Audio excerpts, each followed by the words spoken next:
네, 사랑하는 성도 여러분, 수요 예배 자리에 나오신 여러분 주의 이름으로 축복합니다. 교회당에 오신 분들 또 각 가정에서 인터넷으로 수요 예배 자리에 나오신 여러분들 모두 환영합니다. 사회적으로는 내일부터 이제 여러 날 동안 연휴가 이어지죠.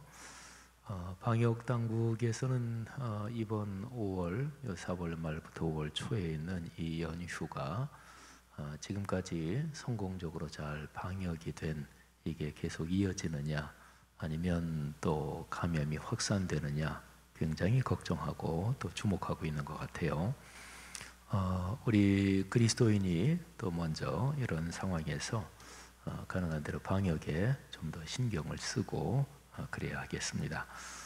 이제 4월 달도 오늘이 이제 수요예배 마지막 예배고 다음 돌아오는 주일은 이제 5월로 넘어갑니다. 우리 교회 학교에서 돌아오는 주일이 어린이 주일이죠. 우리 교회 학교는 아직까지 교회 나오지는 않지만 어린이 주일 연합 예배로 드립니다. 그러니까 영상을 연합으로 해가지고, 그리고 이번 주일 예배 교회 학교 메시지는 다윗과 골리앗 메시지를 연극으로 해서 그렇게 방영됩니다. 우리 부모님들이 또 아이들과 같이 가정에서 많이 그렇게 예배에 집중해 주시기를 바랍니다. 그리고 중등부, 고등부 우리 교회에서 다윗 공동체죠. 중등 다윗, 고등 다윗. 중고등부 다윗에서는 토크 프로그램, 우리 또 목사님하고 또 거기 교사 선생님들 뭐 이렇게 해서 토크 프로그램을 톡 다윗 하는 거를 또 유튜브로 제작을 했습니다. 그래서 주일 오후 3시에 방영을 하고 또 유튜브로도 올라가는 모양인데 많이들 또 보고 또 좋은 유익한 시간 되시기를 바랍니다.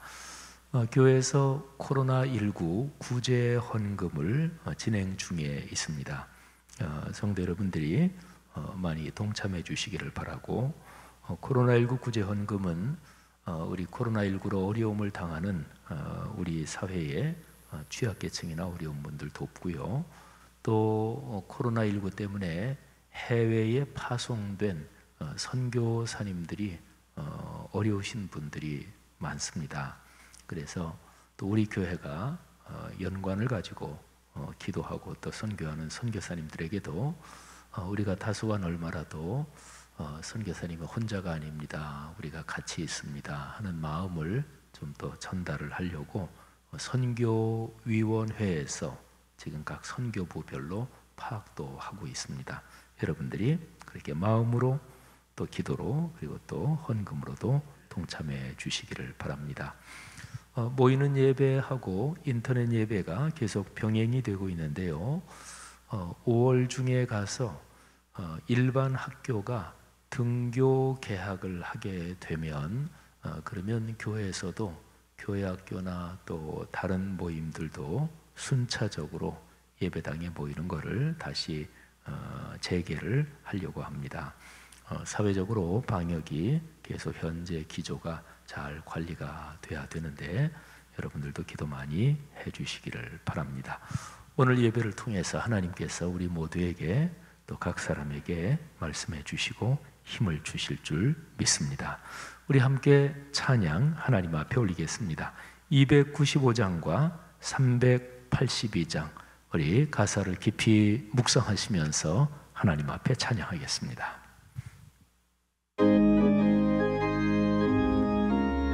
우리 주님의 사랑 날이 갈수록 더 귀합니다 하는 고백입니다.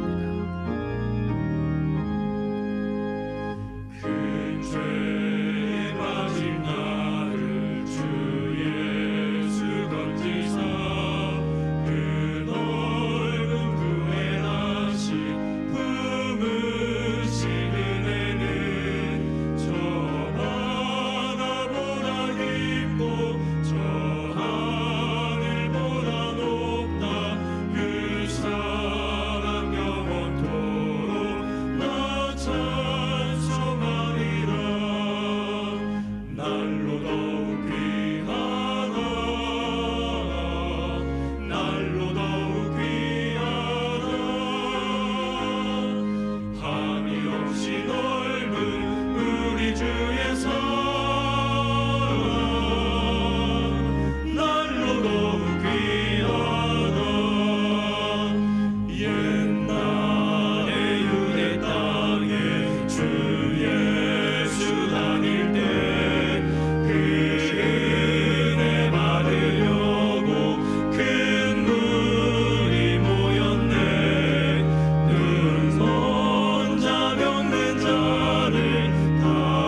주님께서 우리와 같이 계십니다. 그리고 우리를 지키십니다.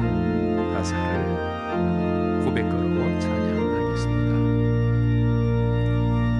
너 근심 걱정 말아라. 주 너를 지키리. 주 날개 밑에 걸어라. 주 너를 지키리. 주 너를 지키리. 아무 때나 어디서나 주 너를 지키리. 늘 지켜주시리.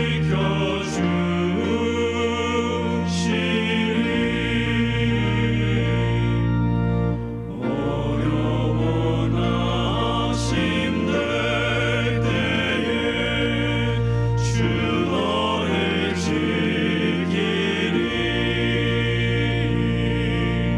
위험한 일을 당할 때 주 너를 지키리. 주 너를 지키리. 아무 때나 어디서나 주 너를 지키리. 늘 지켜주시리. 너를 놓칠 것 미리 아시고 주 너를 지키리. 구하는 것을 주시며 주 너를 지키리. 주 너를 지키리. 아무 때나 어디서나 주 너를 지키리. 늘 지켜주시리. 너를 주님께서 너희가 내 안에 내가 너희 안에 있으면 모든 것이 가능하고 또 주님의 축복이 임한다고 했습니다. 4절 고백으로 찬양합시다. 어려운 시험 당해도 주 너를 지키리. 구주의 품에 거하라. 주 너를 지키리. 주 너를 지키리. 아무 때나 어디서나 주 너를 지키리. 늘 지켜주시리. 너를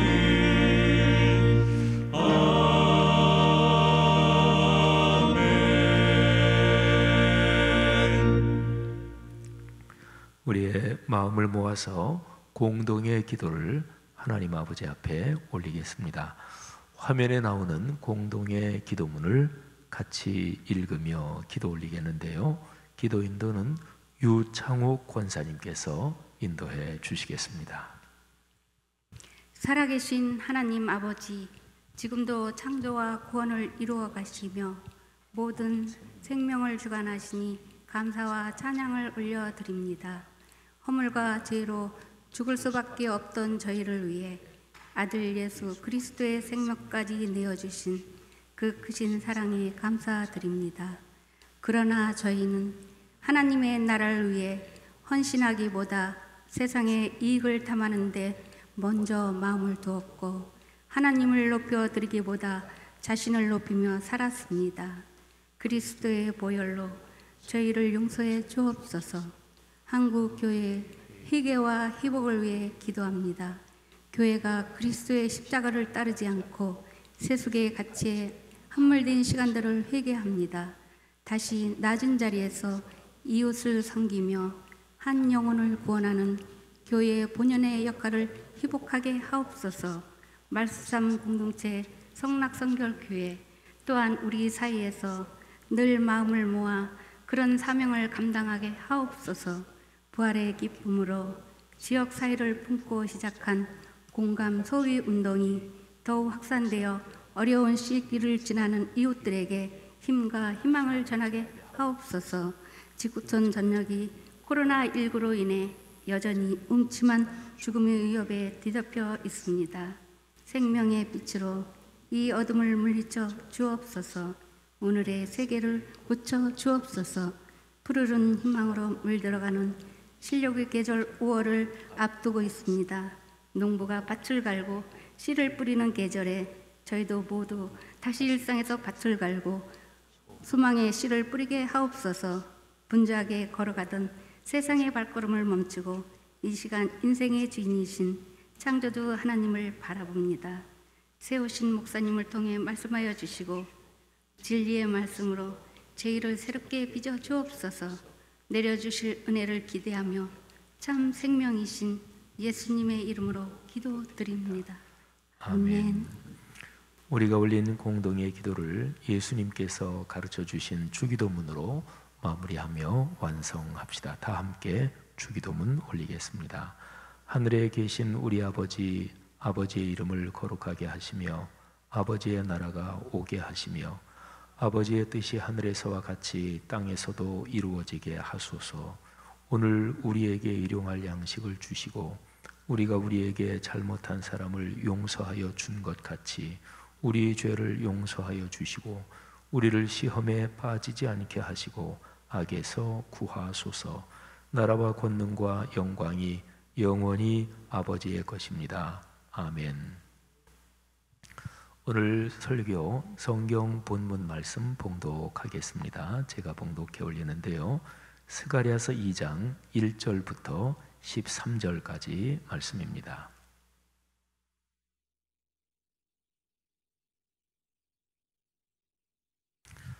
거룩하신 하나님의 말씀입니다.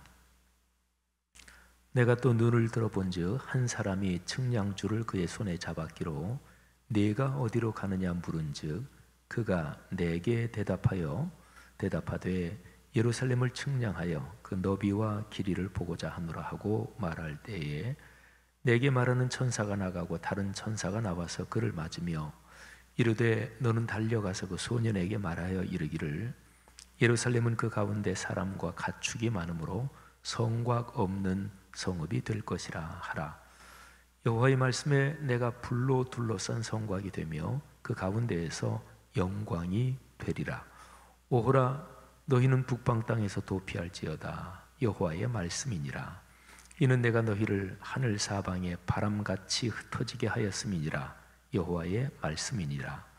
바빌론 성에 거주하는 시온아 이제 너는 피할지니라.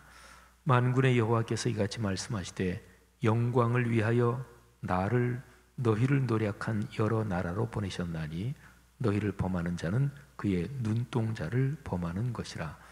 내가 손을 그들 위에 움직인즉 그들이 자기를 섬기던 자들에게 노략거리가 되리라 하셨나니 너희가 만군의 여호와께서 나를 보내신 줄 알리라. 여호와의 말씀에 시온에 따라 노래하고 기뻐하라. 이는 내가 와서 네 가운데에 머물 것임이라. 그 날에 많은 나라가 여호와께 속하여 내 백성이 될 것이요 나는 네 가운데에 머물리라. 내가 만군의 여호와께서 나를 네게 보내신 줄 알리라. 여호와께서 장차 유다를 거룩한 땅에서 자기 소유를 삼으시고 다시 예루살렘을 택하시리니 모든 육체가 여호와 앞에서 잠잠할 것은 여호와께서 그의 거룩한 처소에서 일어나심이니라 하라 하더라. 아멘. 저는 성곽 없는 성읍 이런 제목으로 오늘까지 이제 3번에 걸쳐서 같은 제목으로 설교하고 있습니다. 이 제목으로 설교하는 게 이제 오늘 설교로 이제 마지막입니다. 본문은 스가랴서 2장 1절부터 13절까지인데 스가랴서 2장 전체 다지요. 2번에 걸쳐서 이미 우리는 성곽 없는 성읍, 어떤 면에서는 역설적인 표현입니다. 어떤 성읍 이렇게 하면 가장 기본적인 필수 조건이 성벽, 이 성곽이 있어야 돼요. 그리고 또 성곽이 있어야 성문도 존재하는 것이고, 근데 스가랴서 2장에서 예루살렘 성, 또 그 안에 있는 성전도 물론이고 성전 다 파괴된 그 상태에 있을 때 하나님께서 스가랴에게 환상을 보여주십니다.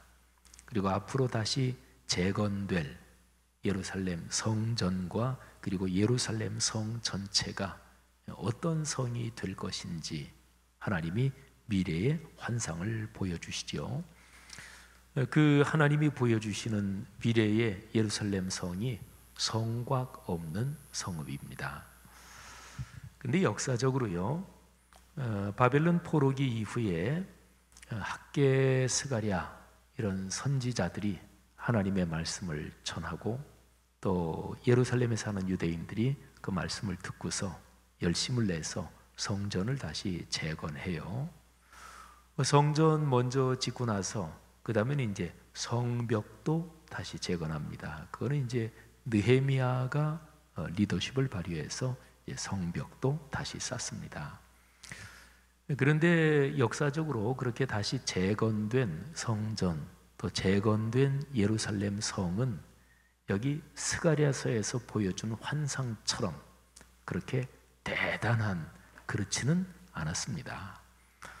또 글자 그대로 본다면 여기 스가랴서에서 보여준 환상은 예루살렘이 엄청나게 발전하고 사람이 늘어나고 가축들도 불어나고, 그래서 성벽을 쌓을 수가 없을 정도로, 쌓을 필요가 없을 정도로 그렇게 예루살렘이 계속해서 확장될 거다, 이런 환상을 보여주고 있는데, 근데 역사적으로는 실제로 문자 그대로 이 말씀이 이루어지지는 않습니다. 근데 이제 거기에 이 스가랴서 메시지에 사실은 중요한 점이 바로 거기에 있습니다. 구약 성경에 기록된 예언 중에서 역사상에 실제로 그대로 이루어지진 않았는데, 그런데 그 말씀이 역사를 살아가는 하나님을 믿는 사람들한테 계속해서 비전을 주는 거예요. 계속해서 꿈을 주는 거예요.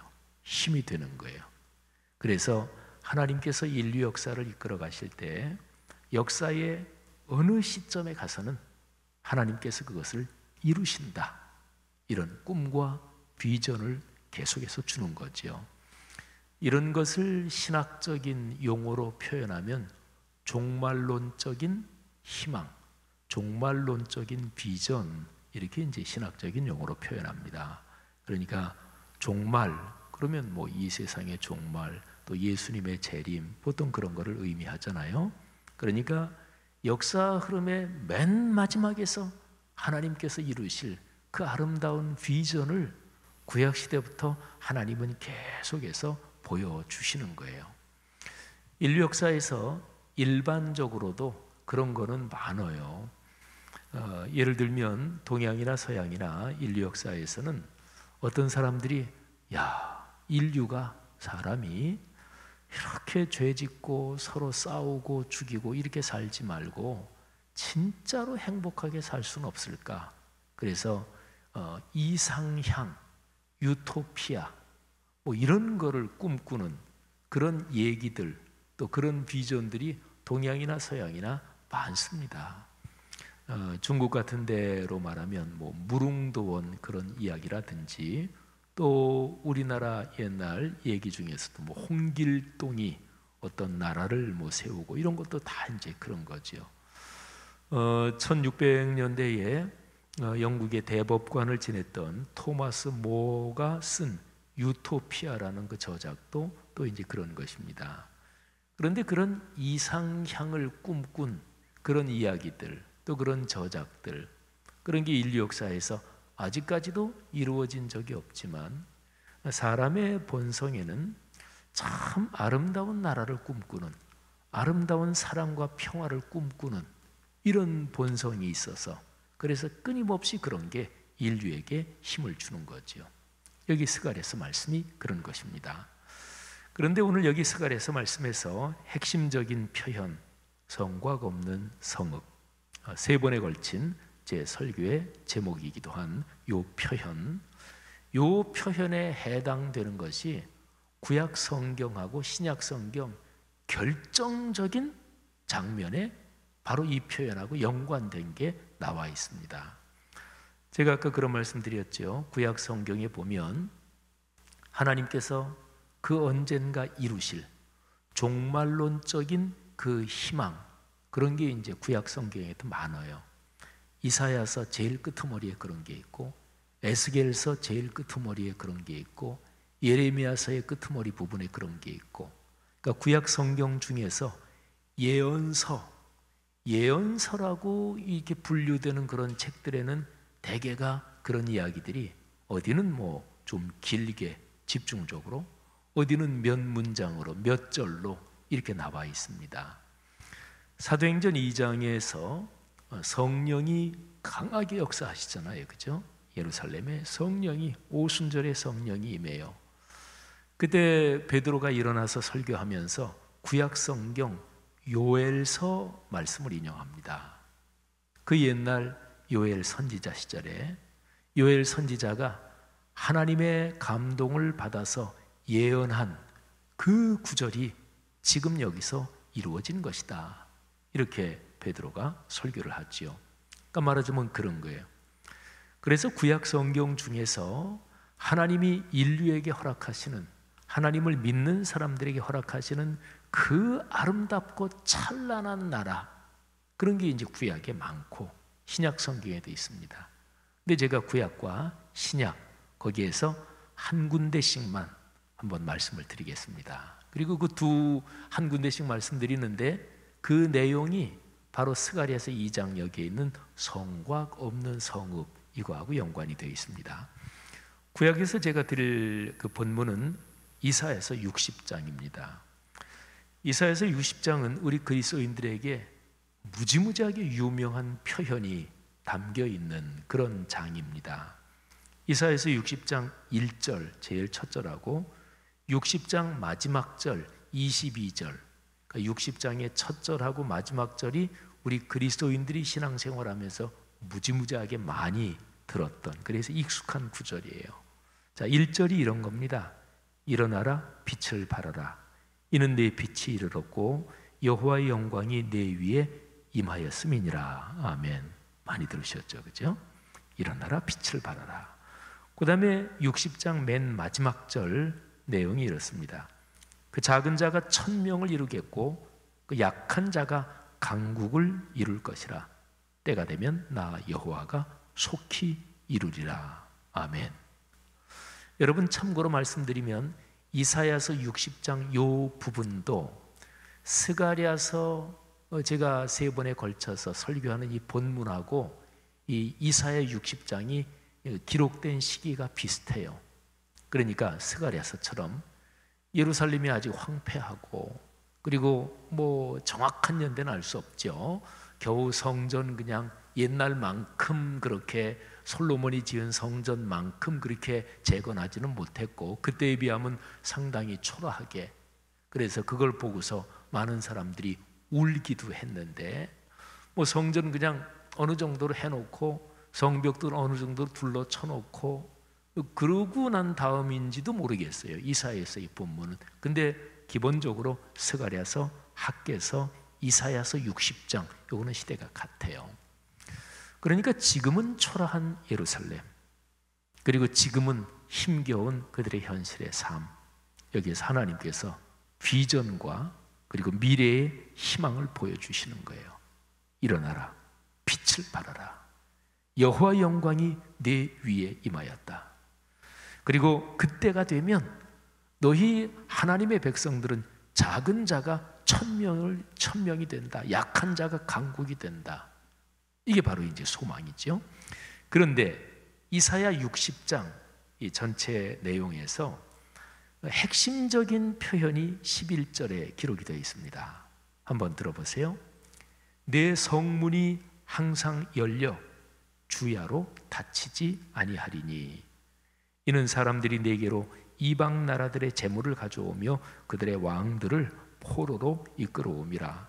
다시는 강포한 일이 내 땅에 들리지 않을 것이요 황폐와 파멸이 내 국경 안에 다시 없을 것이라. 내가 내 성벽을 구원이라 내 성문을 찬송이라 부를 것이라.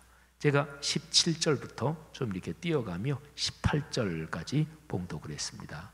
여기에서 중심적인 표현이 그때에 다시 건설될 예루살렘, 그 예루살렘에서는 성문이 밤낮으로 닫히지 않는데요. 성문이 항상 열려 있대요. 여러분 한번 생각해 보세요. 성은 기본적으로 방어의 기능, 이게 사실은 핵심이죠. 그리고 성이 방어의 기능을 가진다고 할 때 핵심적인 것이 문입니다. 벽은 기본적으로 방어를 위한 목적으로 100%한 거고, 근데 문은 안에 있는 사람이 밖으로 나갈 수도 있고, 그 다음에 밖에서 적이 쳐들어오면 문을 닫아서 방어하는, 그러니까 성 안에 사람들이 살면서 방어도 하고 드나들고 하는데 문은 핵심이에요. 근데 문이 주야로 열려 있는다. 여러분, 성문은 밤에는 반드시 닫습니다. 이 밤이라는 이 상징은 말이죠, 뭐 동서양을 막론하고 인류 역사에서 악을 상징하는 것이고 또 부정적인 것을 상징하는 것입니다.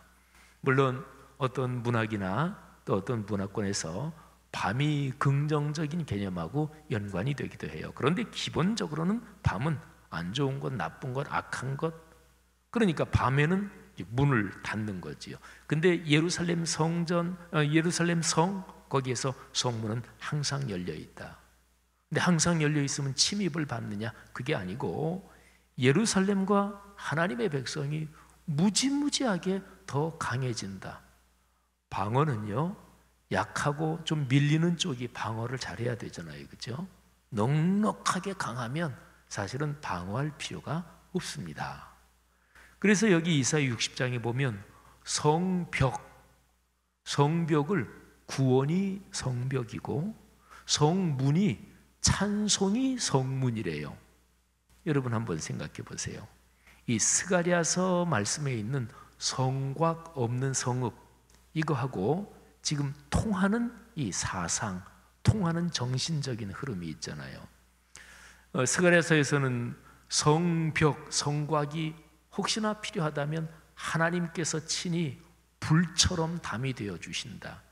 그리고 예루살렘 그 성 안에 하나님께서 직접 거기 계신다. 그래서 하나님께서, 영광의 주님께서 그 안에 좌정하고 계신다. 누가 감히 공격을 하겠어요? 누가 감히 거기에 대들겠어요? 해코지를 하겠어요? 여기 이사야서 60장도 근본적으로 같은 사상 또는 같은 비전을 가지고 있는 거예요. 성문 다 열어놔도 된다. 혹시 옛날 일을 생각하시면서 그런 거 이렇게 기억이 되시는 분도 많이 계실 텐데, 저는 서울서 나서 서울서만 쭉 자라서 뭐 시골 이렇게 뭐 그런 경험은 머리 없습니다만, 근데 옛날에 시골이나 이런 데 사시면서 시골집 뭐 쌀이문 뭐 이런 거, 근데 옛날에는 그냥 낮에도 문 잠궈 놓고 그런 거 아니잖아요. 문 다 그냥 열어놓고, 그죠? 근데 저도 어릴 때 서울대에 살던 이 생각하면 문을, 이 설교를 준비하면서 문을 이렇게 잠그고 어릴 때 살던 집이 떠오르기도 하는데 뭐 그러지 않았던 것 같아요. 아버지 낮에 나가시고 어머니도 안 계시면 그냥 낮에 이렇게 나가 놀 때 꼭 문 잠그고 나가 놀고 그랬던 기억이 없고, 어릴 때 저쪽에 살던 그 집을 생각하면 여기 들어가던 문 모습 기억나는데 그냥 다 열어놓고 그냥 밖에 나가서 놀다가 들어오고 이랬던 기억이 나요. 여러분, 삶이 사람 살만한 그런 사회다 그러면 문 단속을 정확히 잘 안 해도 괜찮은 그런 동네, 그런 사회가 사람 살만한 사회인 거지요. 어떤 거주지가 있다. 근데 온통 2중 3중으로 잠금 장치가 엄청나게 잘 돼 있고 보안이 엄청나게 잘 돼 있다. 그리고 거기에 전문 보안 경비 업체가 또 특별하게 경비한다. 그건 사실은 별로 그렇게 인간 본성과 그리고 근본적인 행복과 사람다움을 생각한다면 사실은 그렇게 바람직한 것은 아닙니다. 편리하기는 하겠지요. 하지만 편리하지만 평안하지는 않는 거지요. 여기 이사야서 말씀이 그래요. 자, 신약 성경을 한번 넘어갈까요? 신약 성경에서 제가 한 군데 말씀드릴 책은 저 유명한 요한계시록입니다. 구약 성경에 지금 스가랴서에 성곽 없는 성은 말씀드렸죠. 또 이사야서 요 말씀드렸죠. 근데 구약 성경에 사실은 위대한 성전 얘기는 대표적으로 에스겔서 거기에 나와요. 근데 구약 성경에 나오는 하나님께서 이스라엘 민족이 가장 역사적으로 어려울 때 환상을 보여주시면서 너희가 사는 예루살렘 성이 이렇게 된다. 이 스가랴서의 언어로 말하면 성곽 없는 성읍이 된다. 내가 그 안에 살러 가서 그 안에 자리를 잡고 산다. 너희는 성벽 필요 없다. 계속해서 불어날 거다. 내가 불담으로 성벽이 돼줄 거다. 그런 구약의 모든 것은 쭉 이어져 가지고 그게 계시록에 이어집니다. 그래서 신학적으로도 학자들이 이렇게 연구하면 요한계시록에 나오는 새 예루살렘, 그건 이제 구약 성경에 특히 에스겔서나 이런 거하고 이게 연관이 쭉 되거든요. 자, 어쨌든 요한계시록에 보면 새 예루살렘, 그게 이제 요한계시록 21장에 나옵니다. 요한계시록은 22장까지 있죠. 자, 21장 10절에 보면 성령으로 나를 데리고 크고 높은 산으로 올라가. 그러니까 요한이라는 제자지요. 하나님의 성령께서 요한을 데리고 크고 높은 산으로 올라갑니다. 요한이 지금 환상을 보는 거예요, 여기서도. 그런데 하나님께로부터 하늘에서 내려오는 뭐가 있어요? 그게 뭐냐면 거룩한 성 예루살렘을 보이니. 거룩한 성 예루살렘. 우리 찬양 중에서 아주 오래됐고 유명한 찬양, 예루살렘, 거룩한 성 예루살렘, 그런 찬양이 있어요. 나 어젯밤에 잘 때 한 꿈을 꾸었네 하는 그 찬양. 바로 이제 그게 이 계시록의 이 가사에 감동을 받고 거기에다 이제 곡을 붙인 거지요. 거룩한 성세 예루살렘이 하늘에서 쭉 내려오는 거예요. 근데 그 예루살렘에 대한 기록이 쭉 있는데, 여러분 세상에서 사람들이 제일 귀하고 제일 아름답고 찬란한 것, 그러면 뭐니 해도 보석 뭐 이런 것들이잖아요. 그래서 요한계시록에 하늘에서 내려오는 예루살렘, 우리가 나중에 들어가서 살 영원한 나라, 거기는 온통 모든 게 다 보석으로 되어 있습니다. 뭐 남자분들도 보석이나 귀금속 좋아할 수 있지만 아무래도 여성분들이 귀금속, 보석 또 더 이렇게 데코레이션으로 많이 하잖아요. 근데 천국 가기 전에 있는 거 부지런히들 걸고 다니시고 천국 가면 다 필요 없습니다. 거기는 길바닥이 정금이고, 그리고 잠깐 뭐 계시록 내용들 많이들 익숙하시겠지만 잠깐 보면 크고 높은 성곽이 있대요. 거기는 성곽이 표시가 돼요. 12문이 있대요. 근데 12문들 위에는 이 구약의 이스라엘 12지파의 이름들이 써 있대요. 그리고 성에 성곽이 있는데 성곽이 쭉 둘러서는데 12기초석이 있는데 12기초석 위에는 12사도의 12 이름들이 있대요. 그러니까 12문에는 구약의 12지파, 그리고 성곽의 기초석 12에는 12사도의 이름. 그게 이제 구약과 신약이 그렇게 이제 흘러가는 거예요. 18절로 내려가 보면 성곽은 벽옥으로 쌓였고, 뭐 보석 이름에 익숙하신 분들이 계십니까? 저는 계시록에 나오는 보석 이름들 가끔 볼 때마다 이 보석 공부 한번 해보면 이것도 참 재밌겠다 하는 생각을 했는데, 뭐 그냥 아는 게 없는데 성곽, 성벽이 쫙 둘려 있는데 그게 전부 다 벽옥입니다. 그 성은 전체가 정금, 근데 얼마나 그야말로 정금인지 맑은 유리같이 그렇게 그야말로 그냥 100% 정금이고요. 그 성의 성과 기초석은 각색 보석으로 꾸몄는데 기초석이 첫째부터 12개까지 있어요. 그 보석 이름만 한번 읽어보겠습니다. 첫째는 벽옥, 둘째는 남보석, 세 번째 옥수, 녹보석, 홍만호, 홍보석, 황옥, 녹옥, 담황옥, 비취옥, 청옥, 12번째는 자수정. 주로 옥 종류로 쭉 되어 있네요. 12문은 진주, 문이 진주돼요. 그런데 성문이 엄청 클 거 아니겠어요? 근데 성문마다 한 개의 진주로 되어 있대요. 진주가 얼마나 큰 거예요?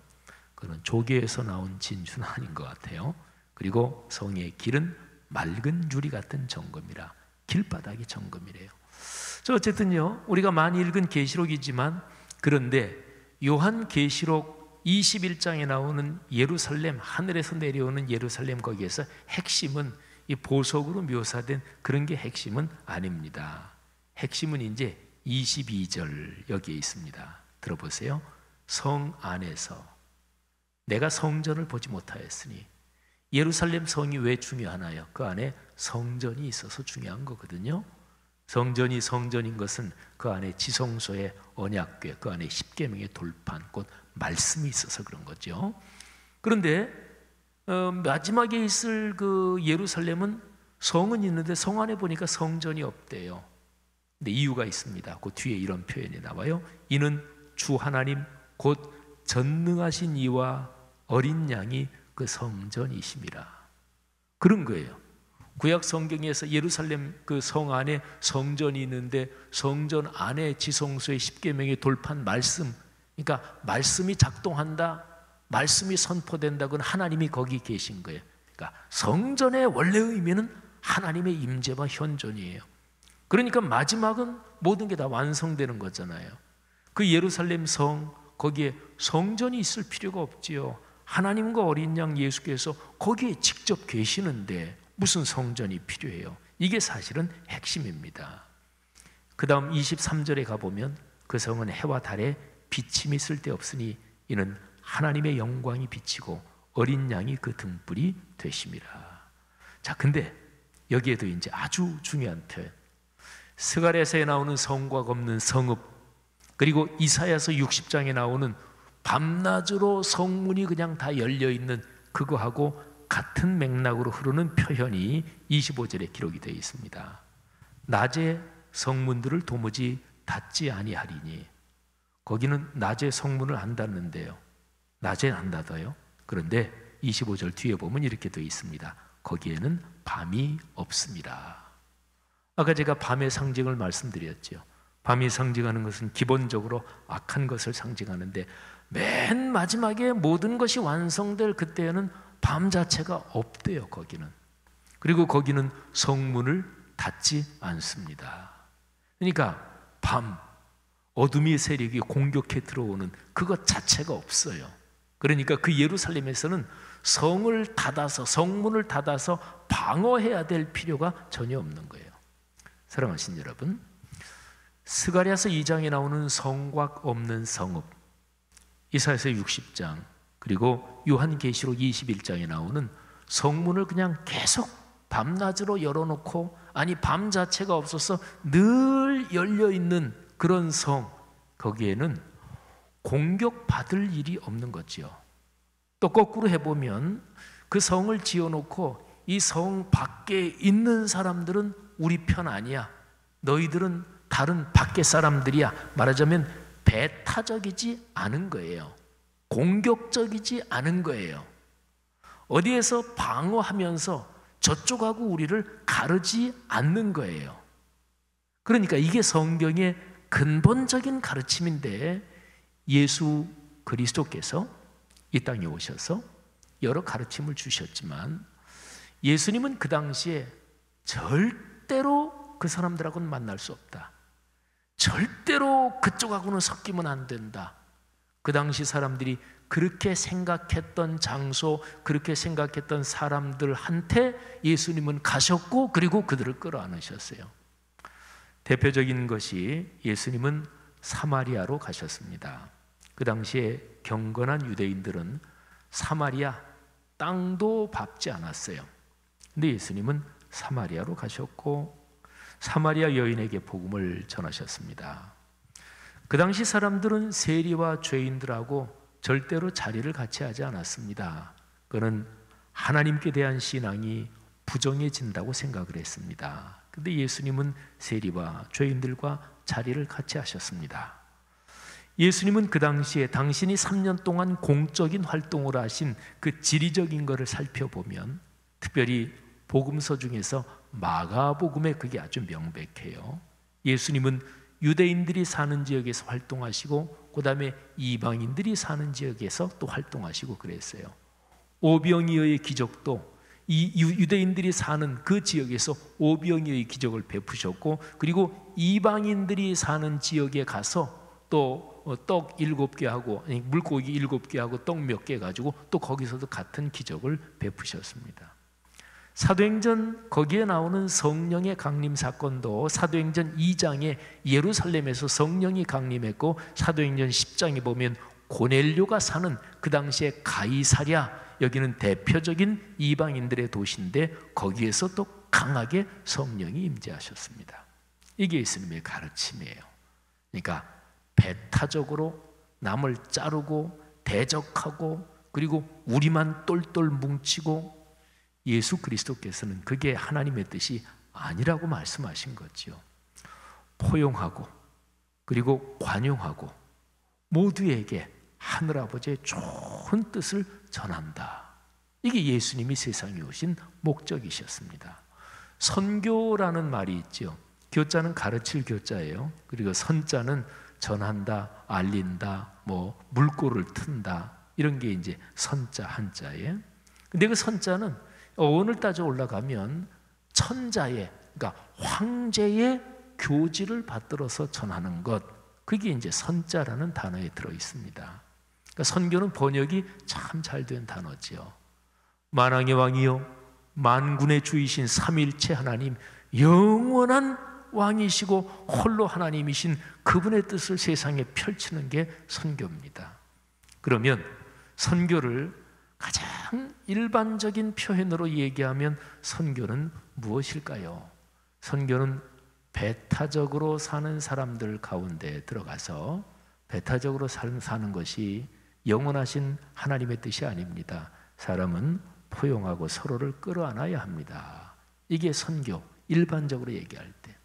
어떤 선교사가 어느 지역에 가서 복음을 전하고 그리고 그 사람들을 교회를 세우고 교회로 데려오고 세례도 주고 그랬는데 여기 모인 사람들이 여기에 모이지 않은 다른 사람들에 대해서 배타적이 된다. 그러면 그 선교사는 잘못 가르친 거예요. 성경을 자기 멋대로 해석한 거예요. 우리 한국에서 그리스도인들이 공격적인 성향을 보이는 경우가 있습니다. 예수 믿는 사람이 굉장히 공격적이야. 제가 가끔 그런 얘기도 하기도 하지만 절에 가서 부처의 석상을 그냥 깨고 나는 거룩한 열정으로, 그건 거룩한 열정이 아니고 잘못 배운 신앙이에요. 그게 이제 신앙이 말이죠. 사람은 정신적으로 본능적으로 자기를 강화하고 싶어 해요. 늘 사람은 누구나 다 불안하거든요. 불안정한. 그러니까 뭐 하나에 딱 들어가서 내가 안정되고 싶어 해. 근데 신앙은 건강하게 신앙이 성장해야 되는데, 그런데 어느 신앙에 빠져서 외골수로 깊이 들어가는 경우가 있어요. 대개 이단들이 그걸 이용하는 거예요. 그러면 사람은 어느 하나에 깊이 빠져들어가면 안정이 되죠, 심리적으로. 근데 그게 안정되는 게 아니라 중독되는 것입니다. 그리고 사람의 정신이 어디 잘못된데 노예가 돼버리는 거예요. 근데 그런 사람은 강하지요. 그러니까 남의 얘기를 안 들으려 그런다. 그리고 굉장히 고집이 강하다. 그런데 교회는 또박또박 나오고 무지무지하게 성경 열심히 읽는다. 미안하지만 그 사람은 신앙 잘못 배운 거예요. 신앙이 건강하게 성장한 게 아니에요. 신앙이 성숙하고 성장한 사람은 온유합니다. 남에게 귀를 기울입니다. 그리고 선량합니다. 남에 대해서 배타적이지 않습니다. 기독교 2000년 역사에는 기독교가 그렇게 공격적이고 배타적이고, 그리고 기독교를 안 믿는 사람들을 전부 다 마귀의 자식으로 해서, 옛날 서구 역사가 한참 진행될 때는 기독교를 안 믿는 이방 민족들은 전부 다 죽여버려야 될 대상으로, 심지어 인간 이하로 그렇게 취급한 것도 있거든요. 그런데 잘못된 신앙이 있죠. 예수 그리스도께서 오셔서 우리에게 가르쳐 주신 만왕의 왕, 영원하신 하나님의 삼위일체 하나님, 그분의 뜻을 펼쳐 주셨어요. 선교하셨단 말이에요. 그 핵심이 무엇입니까? 십자가잖아요. 십자가의 핵심 언어가 무엇입니까? 그게 희생과 사랑이잖아요. 그리고 희생과 사랑으로서 이루어지는 궁극적인 하나님의 샬롬, 바로 평화잖아요. 그래서 예수 그리스도께서 이 땅에 오셔서 하나님의 뜻을 펼쳐주신 궁극적인 것을 가장 작게 두 단어로 요약한다면 사랑과 평화입니다. 사랑하신 여러분, 이 근본적인 메시지를 딱 붙잡고, 요게 이제 기독교적이냐 기독교적이 아니냐 그걸 보는, 이게 테스트, 이게 말하자면 기본 안경이에요. 어떤 사람이 뭘 할 때 사랑, 평화, 이게 그 안에 충만한가? 그러면 신앙적으로 바른 거예요. 그렇지 않으면 그게 안 되는 거예요. 남북 문제도 또 6.25를 겪으신 분들이나, 또는 이북에서 월남하신 분들이나, 또는 반공 이런데 굉장히 철저하신 분들은 저 북쪽 놈들은 전쟁을 해서라도 통일해야 된다 그러는데, 여러분, 전쟁이 하나님의 뜻이 아니고 평화가 하나님의 뜻입니다. 인류 역사에서 전쟁이 피할 수 없는 때도 있어요. 또 기독교의 이름으로 전쟁을 한 때도 있어요. 그런데 전쟁 또는 다른 사람과 싸우는 거, 이거는 궁극적 메시지가 아니에요.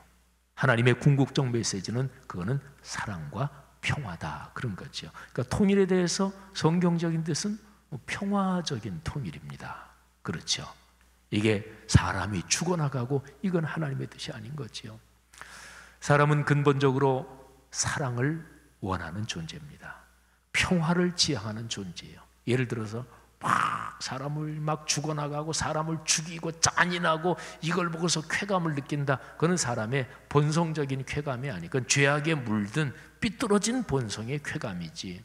사람이 평화, 서로 좋게 사는 것, 여기에서 행복을 누리는 거고, 그리고 사람은 근본적으로 사랑을 갈구하고 사랑을 찾는 존재가 사람입니다. 그래서 인류 역사에서는 모든 게 사실은 사랑이라는 단어로 표현될 수 있고, 그렇게 해석할 수 있는 게 사람이 살아온 역사예요. 내가 뭐에 대해서 열정을 갖는다, 그게 사랑이잖아요. 근데 이 사랑을 사람들이 갈구하는데, 이 사랑을 왜곡된 사랑, 삐뚤어진 사랑, 그리고 외골수의 사랑, 그리고 오염된 사랑, 이런 게 무수하게 많은 거지요. 그래서 내가 진짜 난 이거를 사랑해, 그러면서 자기를 망치고 상대방을 망치고, 또는 이 나라를 내가 사랑해, 근데 진짜 사랑하는 게 아니야, 자기 고집이지, 그 사람 때문에 나라가 망쳐져, 그런 게 얼마나 무수하게 많아요. 찬송가 503장은 바로 그런 인간의 본성, 또 인간의 삶의 현실을 잘 가사에 담고 있어요. 세상 모두 사랑 없어 냉랭함을 아느냐. 세상이 왜 냉랭하냐? 그건 사랑이 없기 때문이지요. 곳곳마다 사랑 없어 탄식 소리뿐일세. 사람이 왜 탄식하나요? 사랑이 없어서 탄식합니다. 어떤 한 사람이라도 저 사람이 나를 진짜로 사랑해 준다, 그러면 사람은 세상을 다 얻은 것처럼 사는 거예요. 근데 사랑이 없어서 탄식하고, 곳곳마다 번민함은 사랑이 없는 연고다. 치근하게 손을 펴고 사랑받기 원하네. 어떤 이는 고통과 근심 걱정 많으니 사랑 없는 까닭에 저들 실망하도다. 큰 나무나 돌에 절하고 우상을 숭배하고, 이것도 전부 다 사랑을 찾아서 헤매는 게 이게 인간의 삶이라는 거지요. 찬송가 503장은 예수 사랑 가지고, 예수 사랑 가지고, 예수 사랑 전하세요. 예수 사랑 나타내지 않으면 이 세상 사람들 절망과 실망 속에 죽을 수밖에 없고, 예수 사랑 가지고 만민 중에 가서 예수 사랑을 전하는 게 그리스도인의 삶이다, 이런 거지요. 이거는 구체적으로 전도한다, 당연히 그거지요.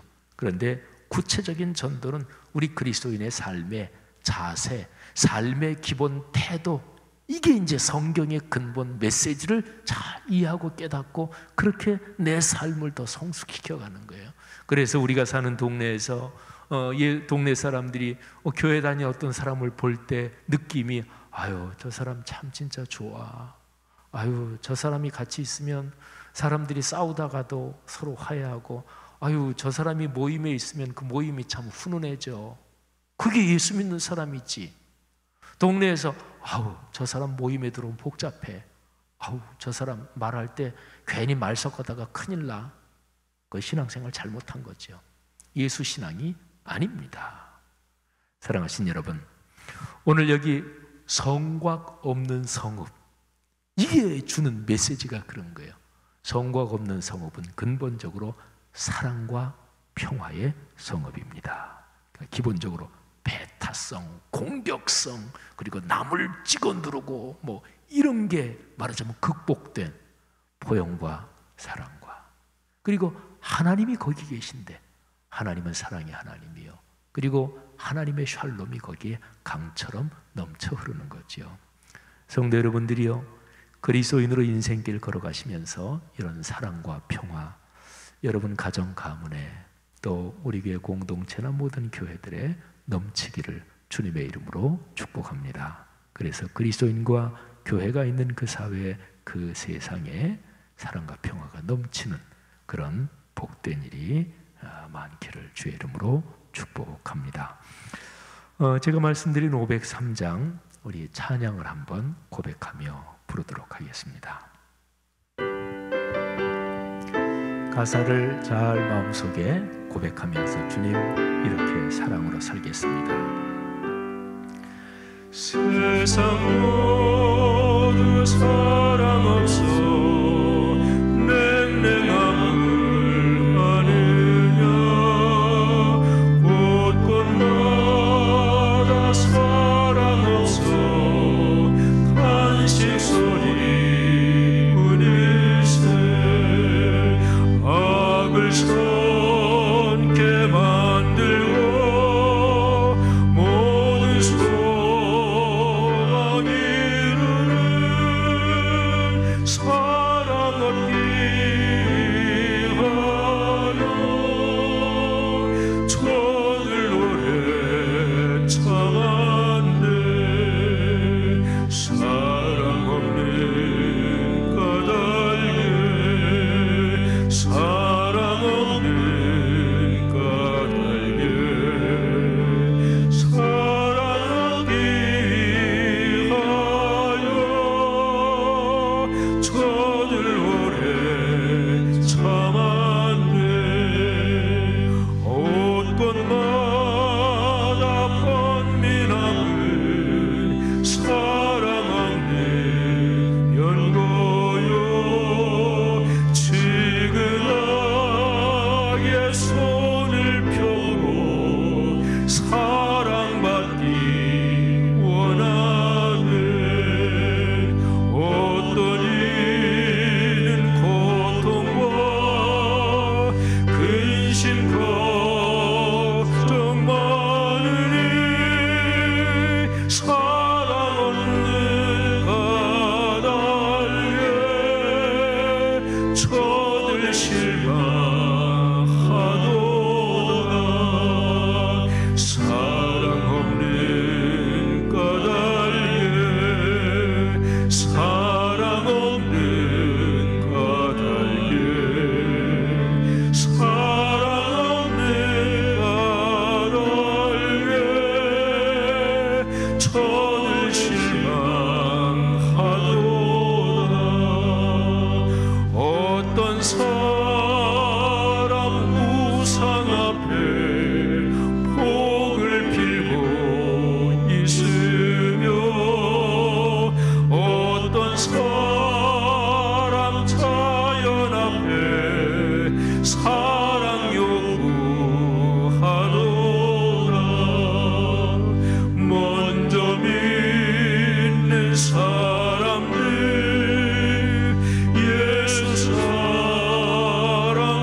예수 사랑 가지고 예수 사랑 가지고 나타내지 않으면 저들 실망하겠네. 기갈 중에 있는 영혼 사랑받기 원하며 아이들도 소리질러 사랑받기 원하네. 저들 소리 들을 때 가서 도와줍시다. 만민 중에 나가서 예수 사랑 전하세.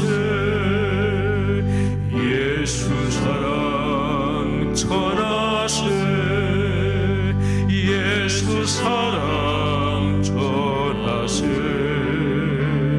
만민 중에 나가서 예수 사랑 전하세. 아멘, 아멘. 기도합시다. 선교는 그리스도인의 또 교회의 근본 소명입니다. 선교하지 않으면 교회 아니죠. 선교하지 않으면 그리스도인 아닙니다.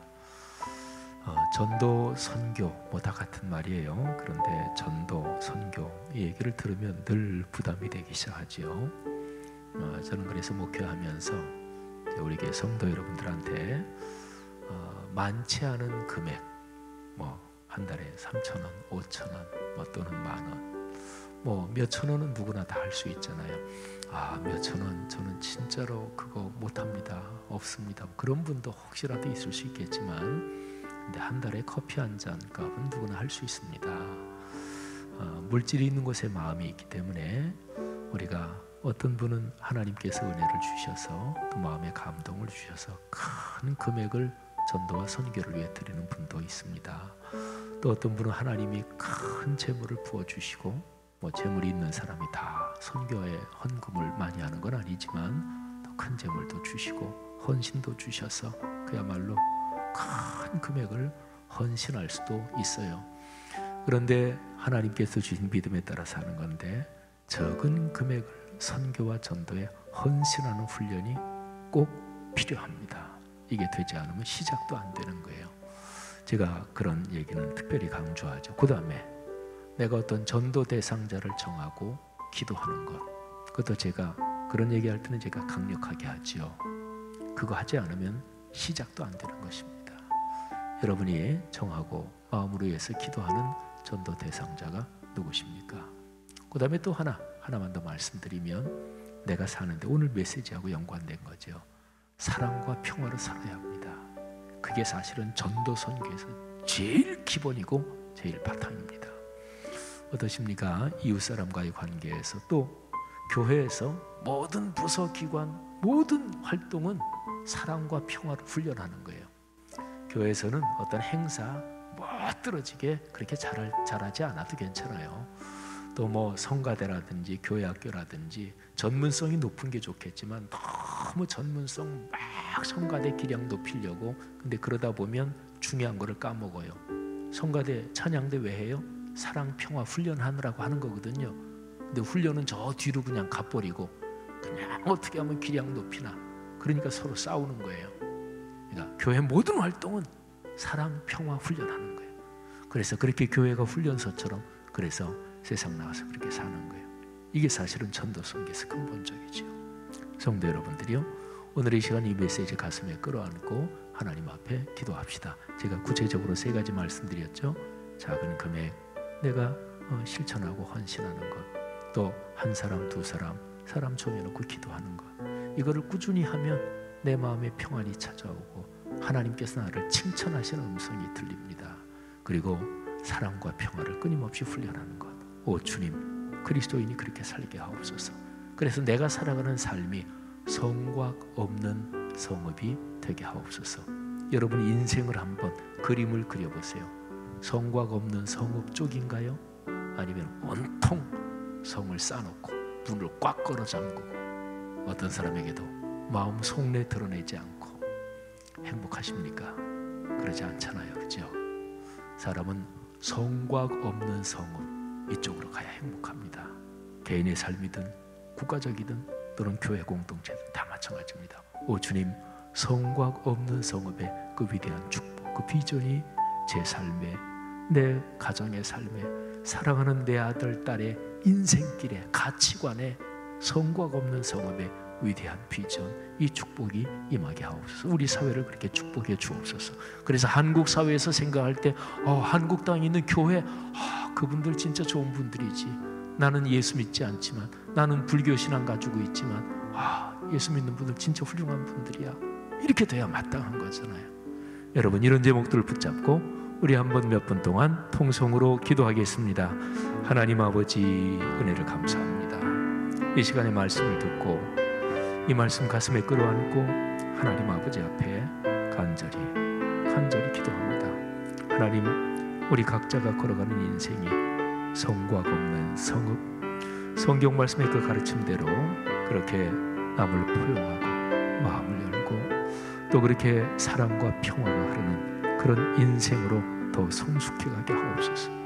우리 귀한 성도들 가정마다 아들, 딸, 손자, 손녀, 가문이 이런 복된 가문이 되도록 주님께서 축복해 주옵소서. 하나님 아버지, 간절히 기도합니다. 우리 한국 교회가 이 사회에서 사랑과 평화로 사는 그런 공동체들 되게 해 주옵소서. 하나님 아버지, 우리 사회 보수 진보나 또는 계층 간에 또는 세대 간에 이런저런 갈등 상황에서 교회와 그리스도인은 서로 포용하며 경청하며 배려하며 그런 삶의 가치관 세워나가고 일구 나가는 그런 교회들, 그런 그리스도인들 되게 주님 축복해 주옵소서. 예수님께서 산상설교에서 말씀하신 대로 그 팔복의 말씀대로 평화를 만드는 사람, 화평하게 하는 사람들 복이 있다. 하나님의 자녀라 일컬음을 받을 것이다. 평화를 만드는 사람들, 우리가 피스메이커가 되게 하시고 샬롬 메이커가 되도록 주님께서 축복해 주옵소서. 하나님, 이 시간에 우리의 기도 주님께서 받으신 줄 믿습니다. 감사합니다. 축복합니다. 하나님 아버지, 은혜를 감사합니다. 스가랴서 2장의 말씀을 가지고 지난 수요일 또 지난 주일 또 오늘까지 세 번에 걸쳐서 성곽 없는 성읍, 이 표현을 중심으로 주님의 뜻을 묵상했습니다. 하나님, 우리 각자가 걸어가는 인생관, 가치관, 세계관, 사상과 정신, 태도와 자세가 성곽 없는 성읍, 여기에 담긴 사랑과 평화의 방향으로 훈련되고 성숙하고 흐르게 하옵소서. 하나님, 우리의 가정들이 성곽 없는 성읍, 여기에 담긴 사랑과 평화의 가치관이 가정에 더 넉넉해지게 하옵소서. 하나님이 우리에게 주신 아들, 딸, 또 귀한 손자, 손녀들, 그 사랑하는 아이들이 걸어가는 인생이, 그 아이들의 삶이 성곽 없는 성읍, 이쪽의 가치관을 가지고 걸어가게 하옵소서. 하나님, 한국교회가 그렇게 살게 하시고 오늘의 세계가 그런 삶의 가치관, 성경적 가르침을 따라 살며 21세기 인류에게 예수 그리스도의 복음을 전하게 하옵소서. 사랑하는 성도들 돌아가는 걸음을 축복하시며 또 돌아오는 주일 예배에서 예배당에 나와서 또는 인터넷 예배의 자리에 나와서 하나님께 예배할 때까지 하나님께서 감염에서 지켜주시며 경제활동을 축복해 주시고 또 성도들 가정에 어린아이들, 학생들, 또 젊은이들 하나님이 축복해 주옵소서. 말씀삼 공동체 성락선결교회 하나님이 주시소며 꽉 붙잡고 복된 길로 걸어가게 하옵소서. 하나님 아버지, 말씀삼 선교관 건축 원만하고 순조롭게 진행되게 하심을 감사합니다. 하나님께서 건축위원회 장로님들, 자문위원들 축복하시며 또 시공업체, 감리회사, 또 관계된 모든 상황들 주님께서 크게 축복해 주시옵소서. 하나님 아버지, 간절히 기도합니다. 우리 교회 코로나19의 이 변화되는 시기에 깊이 기도하며 하나님의 말씀을 꽉 붙잡고 오늘의 변화되는 시기에 한국 교회가 나아갈 방향을 제시하고 이끌어가는 교회 공동체로 주님께서 사용하여 주시옵소서. 감사합니다.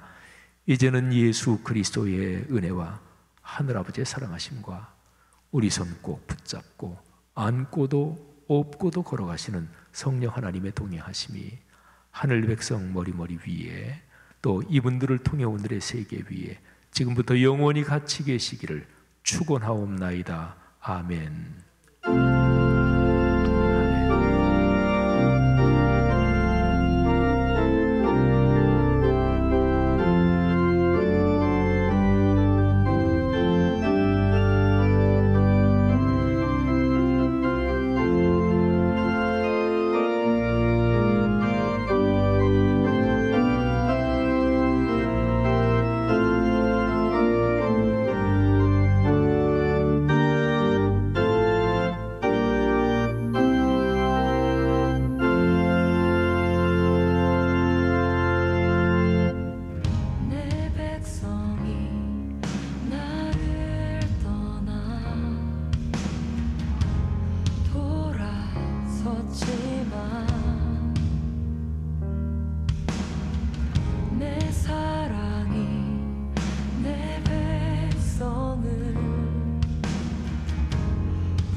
기도하며